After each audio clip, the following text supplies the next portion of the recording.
teman-teman, berjumpa kembali dengan saya dalam pelajaran strategi bersaing dalam dunia wirausaha.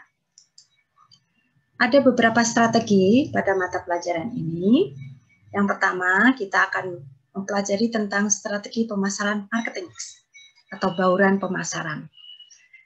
Yang faktor-faktornya ada 7 macam. Ya. Dulu 4P dikenalnya sebagai price, place, product, dan promotion. Sekarang menjadi 7P, ya, karena ada penambahan tentang proses, people, dan physical evidence. Mari kita lihat secara lebih jelas satu persatu. Price, harga, itu merupakan jumlah uang yang dikeluarkan konsumen, bukan? Untuk dipertukarkan dengan produk atau jasa. Nah, perusahaan sendiri perlu menekan biaya dengan efisien, agar harganya itu dapat terjangkau oleh konsumen. Nah, sebetulnya faktor-faktor apa aja sih yang perlu kita pertimbangkan ketika kita ingin menetapkan harga sebuah produk? Ya. Nah, yang perlu dipertimbangkan pertama adalah cost dari produk yang kita keluarkan. Berapa besarnya itu? Kemudian, kita juga melihat harga dari kompetitor. Ya. Nah, dari kompetitor sendiri, berapa harga untuk produk yang sejenis. Ketiga, kita melihat dari daya beli dari konsumen. Konsumen itu mau mengeluarkan biaya berapa untuk membeli produk kita. Ya, jadi 3C ini perlu kita pertimbangkan ketika kita akan menentukan harga sebuah produk. Cost, biaya yang kita keluarkan. Kompetitor, harganya berapa. Customer, daya belinya bagaimana. Apakah cukup untuk memiliki daya beli bagi produk kita. Nah, ini contoh dari sebuah harga pricing. Zaman sekarang semuanya serba online, sehingga kita tidak memerlukan adanya mediator seperti channel di tengah ini. Ya. Nah, tentu saja hari ini akan memotong ongkos yang ada. Kalau dengan adanya channel-channel yang ada di tengah, tentu saja pricing yang sampai kepada customer itu harga sellingnya menjadi lebih tinggi. Contoh di sini, di bagian bawah ya, harga cost dari perusahaan $1, channel membernya ditambah 1,2, channel member yang berikutnya lagi 1,32, akhirnya sampai kepada customer harganya 1,98. Kalau channel membernya hanya 1, sampai ke customer harganya 1,8. Tetapi dengan adanya penjualan online, ya, dengan adanya web marketing, kita bisa langsung kontak dengan konsumen dan harganya menjadi 1,2. Ya, jadi pada zaman sekarang adanya segala sesuatunya transaksi secara online akan memotong cost yang ada. Dan ini tentu saja menguntungkan kita ya sebagai seorang customer. Yang kedua, pricing yang perlu kita perhatikan adalah tentang place. Place adalah tempat di mana usaha kita itu berada. Ya, tapi place juga bisa dimaksudkan sebagai jalur distribusi atau perantaranya. Ya, tokonya, retailnya, ya, yang kita gunakan untuk menjual produk kita. Nah, ini tempat atau place ini juga sangat menentukan konsumer kita untuk melakukan pembelian. Kalau jalur retailer kita itu adalah cukup munafik, ya, mudah dijangkau, customernya bisa kontak dengan baik, nah itu akan membuat produk kita juga disukai, ya, seperti itu. Nah, place sendiri adalah juga tempat aktivitas perusahaan kita. Place itu juga bisa membuat customer memutuskan untuk membeli produk A, tapi tidak membeli produk B. Contohnya, saya pernah pergi ke dokter gigi. Dokter gigi yang satu dekat dengan rumah saya, yang satu jauh. Tetapi saya lebih memilih dokter gigi yang jauh. Kenapa? Karena di sana terjadwal. Saya dibeli waktu, misalnya pukul 7.15, saya sudah ada di sana. Kemudian di sana, di ruang tunggunya juga diperdengarkan musik klasik, susternya sangat ramah, bacaan buku-bukunya juga modern. Itu membuat saya merasa nyaman, tidak menunggu terlalu lama. Sebaliknya, dokter gigi yang dekat dengan saya tidak diberi waktu. Kadang saya harus menunggu 1 jam, bahkan lebih. Ya, ruangannya tidak ber-AC. Kemudian buku bacaan ketika saya lihat, waduh, tahunnya udah tahun lama ya. Sudah ketinggalan berita ya. Saya buka bukunya, wah, ini aktris yang sudah mangkat juga ya, tidak ada sekarang gitu ya. Itu membuat saya merasa jengah ya, harus sama aja akhirnya. Saya berjalan menuju ke dokter gigi yang jauh, waktu yang digunakan untuk perjalanan akhirnya mirip juga dengan waktu tunggu saya di dokter yang dekat dari rumah saya. Nah itu ya, place, tempat yang ditata bagus, tempat yang baik, itu akan membuat customer kita juga merasa nyaman. Produk sendiri ada beberapa bagian. Yang pertama disebut core product, produk utama. Ya. Lalu yang berikutnya adalah aktual produk, produk yang kelihatannya. Lalu augmented product, itu produk tambahannya. Contohnya, saya membeli susu cair gitu ya, core produknya susu. Yang terlihatnya, aktual produknya adalah susu dalam bentuk saset misalnya, ya, atau dalam bentuk plastik. Ya. Nah, augmented produknya apa tambahannya? Oh, di dalam mereknya tertera branding yang jelas, tertera juga kapan expired date-nya. Nah, itu tambahan-tambahan ya, yang membuat konsumen juga merasa, oh iya, produk ini memang betul-betul dipersiapkan dengan baik, diberitahu kapan expired-nya, ya, terutama untuk produk makanan. Itu harus kita lihat masa expired-nya, gitu ya. Nah, sedikit berbeda dengan produk-produk yang jasa, ya, produk tailor misalnya. Kita bisa melihat dari mananya? Ya tentu saja dari hasil kerjanya, ya, dari hasil karyanya. Ya. Tapi ketika kita bertemu dengan penjahitnya, mungkin yang kita lihat adalah tokoh penjahitnya ini sendiri, ya, karena service industri selalu berrelasi dengan orangnya.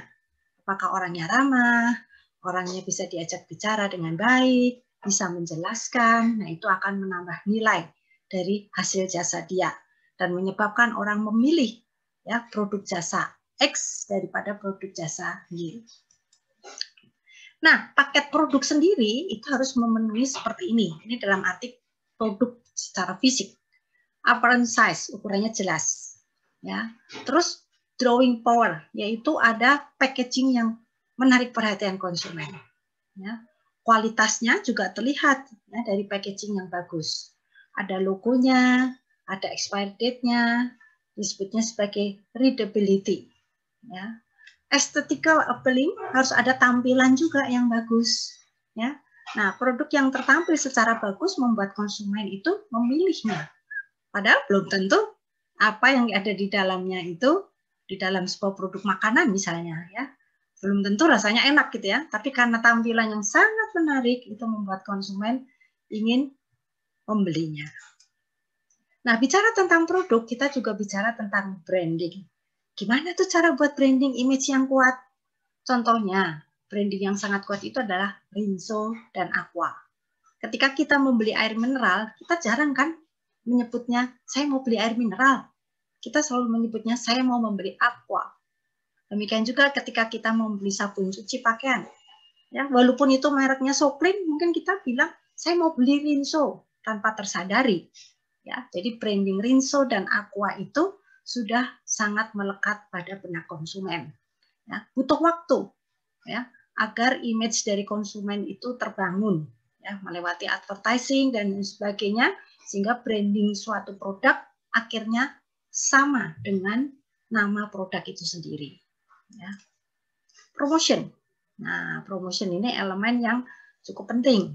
Nah, saat ini jenis promosi yang sedang banyak dilakukan adalah secara online. Ya. Oke, nah ini jenis-jenisnya. Bisa personal selling, advertising, sosial media, ya, yang banyak dilakukan. Kenapa? Karena dengan sosial media itu, satu, menghemat biaya. Ya, kita bisa langsung direct kepada orang yang memang interest. Orang nggak akan ngeliat-liat kan Instagram atau akan membeli suatu produk kalau dia tidak interest. Dia tidak akan mencari sebuah website dari produk kalau dia memang tidak membutuhkannya. Ya, jadi sudah tersaring konsumennya. Selain itu juga biayanya lebih murah. Kalau kita buat brosur, berapa harganya. Brosur sendiri juga kalau kita sebarkan pakai koran misalnya, di tengah-tengah koran atau majalah yang diberikan ke rumah-rumah, yang terima brosurnya belum tentu membutuhkannya. Akhirnya brosur itu masuklah sampah. Misalnya brosur tentang sekolahan, sebuah universitas, kita berikan lewat koran yang diedarkan di rumah-rumah. Yang terima opa-opa tua, otomatis brosur itu akan masuk ke dalam sampah karena dia tidak membutuhkan. Hingga sosial media itu sebagai alat yang penting sekarang untuk advertising.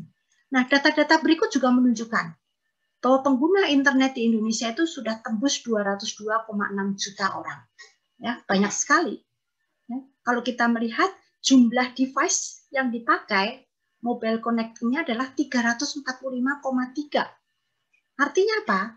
Artinya jumlah penduduk Indonesia cuma 274. Tapi mobile connecting-nya melebihi jumlah itu. Artinya, setiap satu orang penduduk Indonesia bisa memiliki 2 device. Ya, nah ini kemungkinan seperti ini membuat bahwa advertising melalui HP, melalui Instagram, ya, melalui TikTok itu akan lebih banyak dilihat orang daripada advertising yang menggunakan misalnya banner, ya, atau menggunakan brosur, gitu ya. Walaupun kita bukan berarti meniadakan itu tetap diperlukan. Tapi banyak perusahaan sudah memiliki persentase yang kecil untuk advertising secara fisik seperti itu. Ya, lebih besar biaya advertising digunakan untuk sosial media. Nih, top sosial media. Ya. WhatsApp 30,8 jam per bulan. Ada Facebook juga 17 per hours per month. Ya. Nah, bentuk-bentuk seperti YouTube segala, TikTok itu menempati urutan yang cukup tinggi di Indonesia karena orang lebih suka melihat video pendek ya daripada membaca artikel dan lain sebagainya. Oke. Nah, dengan sosial media konsumen juga dapat melacak ya advertising kita tuh efektif atau enggak gitu ya. Karena dengan kalau kita menggunakan website misalnya, kita bisa memasangkan plugin-plugin tertentu ya yang bisa melacak pengunjung kita dari siapa aja, berapa banyak pengunjungnya, ya, dari area daerah mana. Nah, hal-hal seperti itu tentu saja akan sangat menguntungkan. Kalau kita lihat di sini, coba ya, ini antara gender pria dan wanita. Ini punya Indonesia ya, social media advertising ya. Ya, jadi kalau kita melihat banyaknya orang yang melihat sosial media itu usia 25 sampai 34 itu terbanyak. Ya, 18 sampai 24 itu lebih sedikit. Artinya kalau produk kita adalah produk untuk usia 25 sampai 34 akan sangat efektif sekali bila kita memasang promosi di sosmed. Yang keenam adalah people. People adalah semua orang ya, aktor yang memainkan peran dalam memberikan jasa. Tidak kita sangkali bahwa setiap kali kita menjual suatu produk secara fisik itu tidak terlepas dari jasanya, ya, orang-orang yang menanggapinya. Nah, untuk itu maka kita perlu melihat ya bahwa orang-orang yang ada di front depan, orang-orang yang memberi pelayanan pada produk kita, entah itu secara online, secara cepat bisa menanggapi pertanyaan konsumen, memberikan respon, itu juga akan sangat mempengaruhi pengalaman konsumen membeli pada produk kita, ya, membeli pada toko kita. Nah, yang ketujuh adalah proses. Ya. Proses adalah prosedur, bagaimana proses suatu produk itu dibuat. Ya. Ketika itu ditunjukkan kepada konsumen, konsumen bisa melihat secara real, dan itu akan membuat konsumen makin meyakini hasil dari produk kita. Contohnya, kalau kalian pergi ke sebuah mall, ada Pretok. Ya, kalian bisa melihat dari kaca bagaimana para bakery itu membuat rotinya. Nah, apa yang terlihat secara transparan itu, ya, kemudian ada bau dari bakery yang harum, itu membuat konsumen makin menyukai dan ingin membeli produk dari Pretok. Oke, ini adalah video pertama saya tentang strategi marketing 7P. Setelah ini kita akan melanjutkan dengan video kedua. Sampai jumpa.